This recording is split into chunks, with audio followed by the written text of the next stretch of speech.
Miss Heather. Hi, Miss Janice. How are you today? I am so good. How are you? I'm wonderful, thank you. Beautiful day out. It is beautiful. But I have some kind of sad news. Oh, I don't like sad news. I know, but I need to tell you. Okay, I'm ready to listen. This is the last story time of the summer reading program. Oh my goodness, that went really quickly. I know it did. We're gonna take a month off because we have so much we have to do around the library to get ready for fall. That is true. But then we'll be back. Okay, all right. So as long as we're coming back. We're coming back. Okay. Just a small break. That works. Yeah. So in the meantime, I think this week we've got some books ready for us, and they're all about ideas and imagination. I think that's a good way to end the session. I think so too, and maybe kids will be inspired to do some things with their own imaginations in the remaining weeks of summer. I think that's wonderful. Yeah, awesome. Well, shall we get started? I think we should. Okay. Ready? Yes. Okay. Hello, neighbor. How are you today? It's going to be a beautiful day. So clap your hands and stomp your feet. Jump up and down and have a seat. Success. Very good. Let's do it again. Okay. All right. Hello, neighbor. How are you today?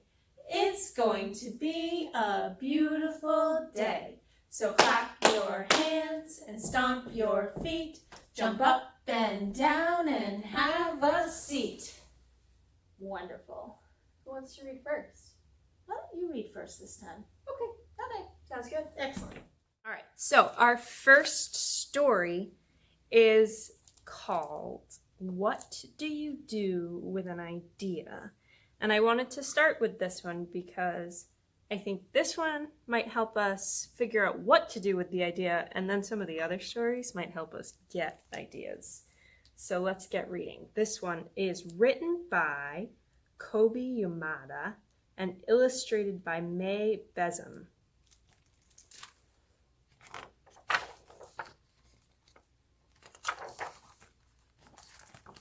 I had an idea. Where did it come from? Why is it here? I wondered. What do you do with an idea? At first, I didn't think much of it. It seemed kind of strange and fragile. I didn't know what to do with it, so I just walked away from it. I acted like it didn't belong to me. But it followed me.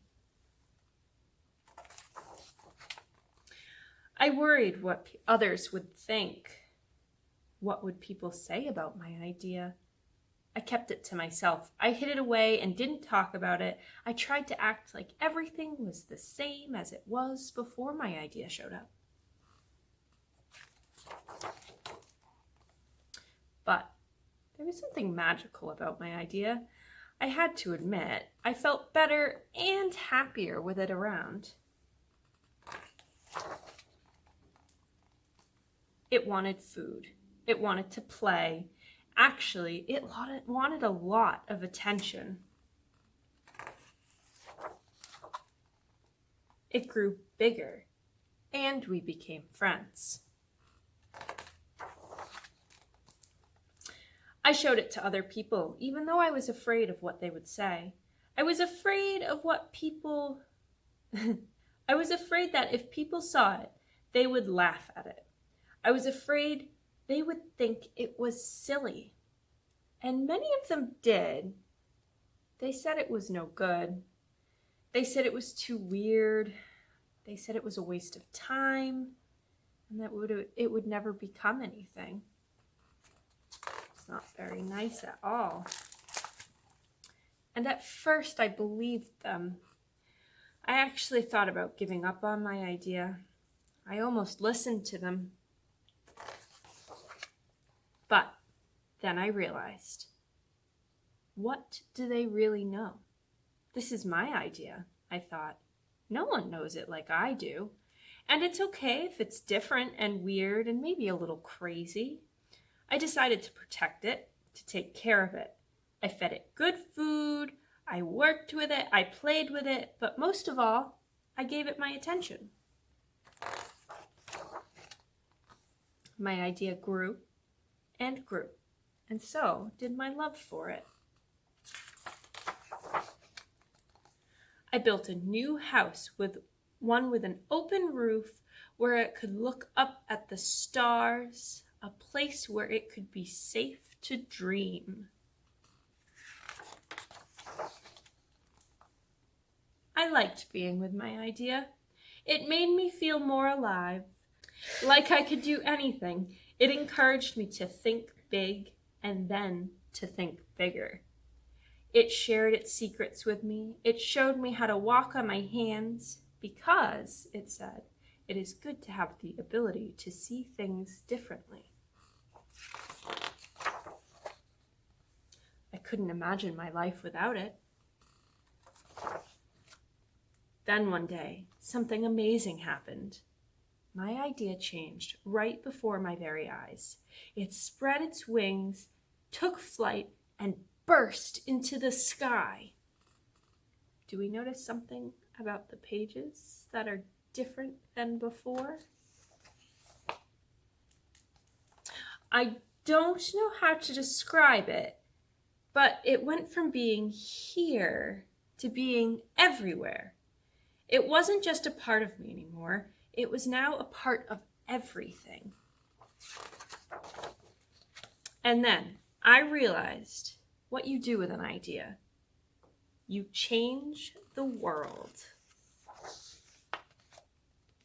I really like this story. This is one of my absolute favorites. And there's actually 2 other books in this series. So if you liked this one, maybe you should look into it.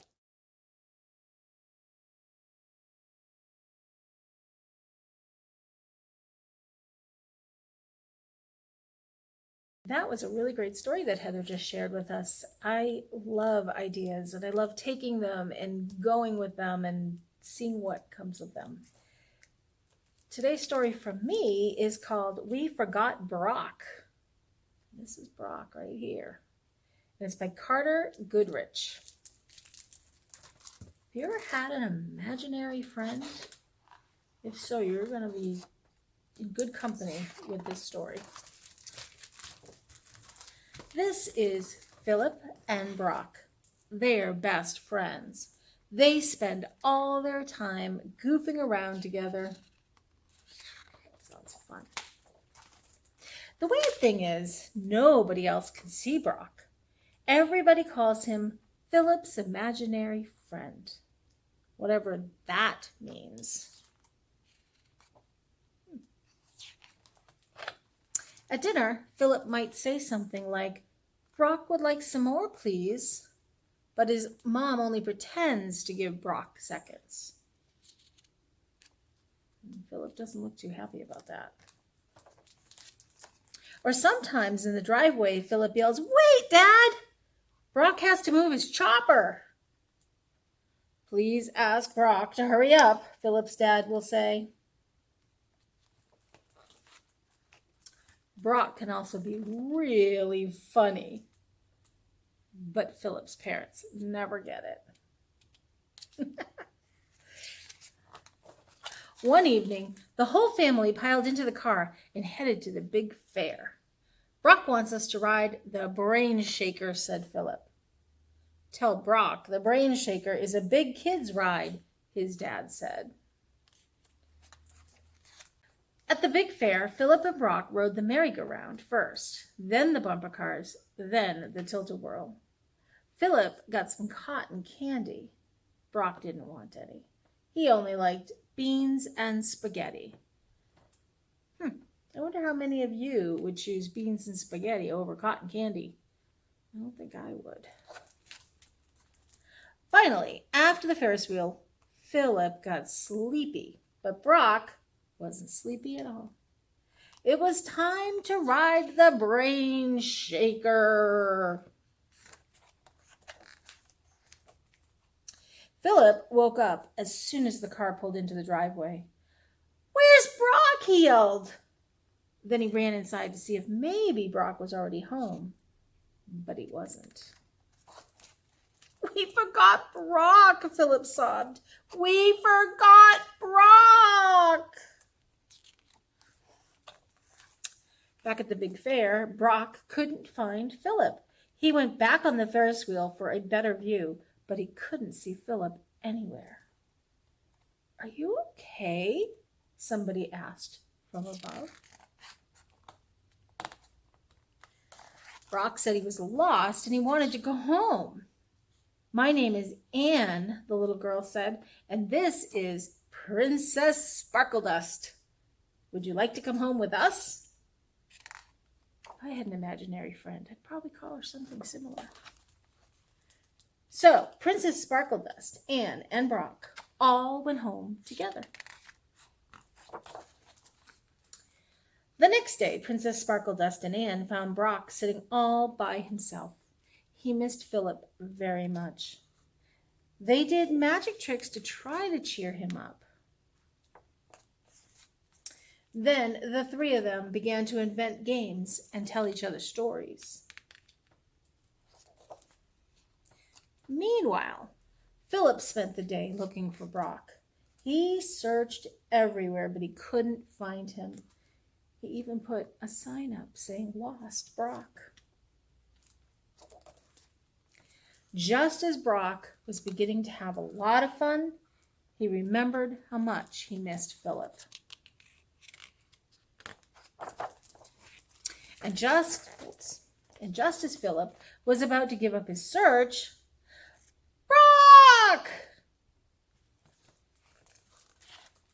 Brock introduced Philip to his new friends, Anne and Princess Sparkledust. I like where this is going. From then on, Philip, Brock, Anne, and Princess Sparkledust all became best friends. They spent all their time goofing around together. And everything was even better than before.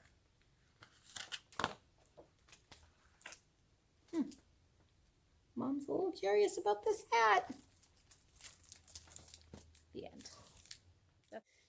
So, Miss Janice, those were some really cool books about imagination and ideas. Yes, I liked them a lot. I did too. Yeah. So, do you remember that on our website we have a gallery dedicated just to sharing people's ideas? I do, and we could really use some new ideas. Of any type. They could be writing, drawing, cooking, music.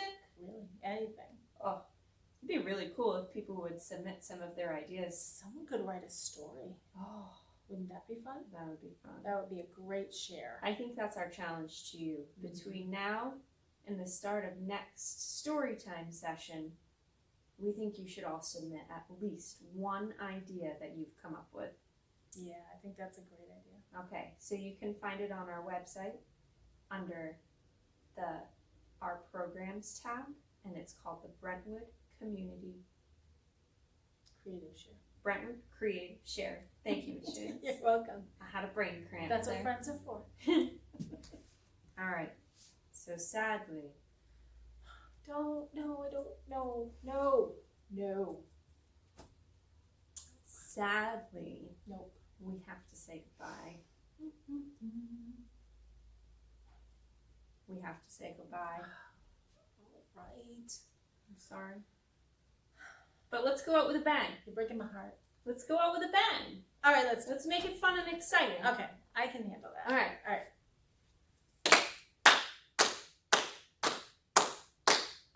This is how we say goodbye, say goodbye, say goodbye. This is how we say goodbye at story time. We give our friends a great big wave, great big wave, great big wave. Give our friends a great big wave when we say goodbye.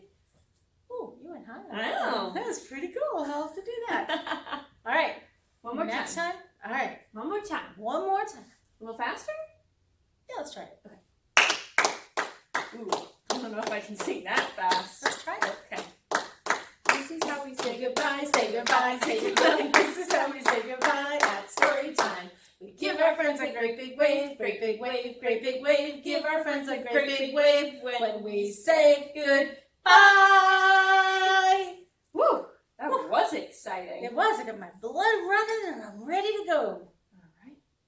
Let's go do something creative. Let's go. Let's come up with some ideas. Bye, friends. Bye, friends. We'll see you again soon. Yes.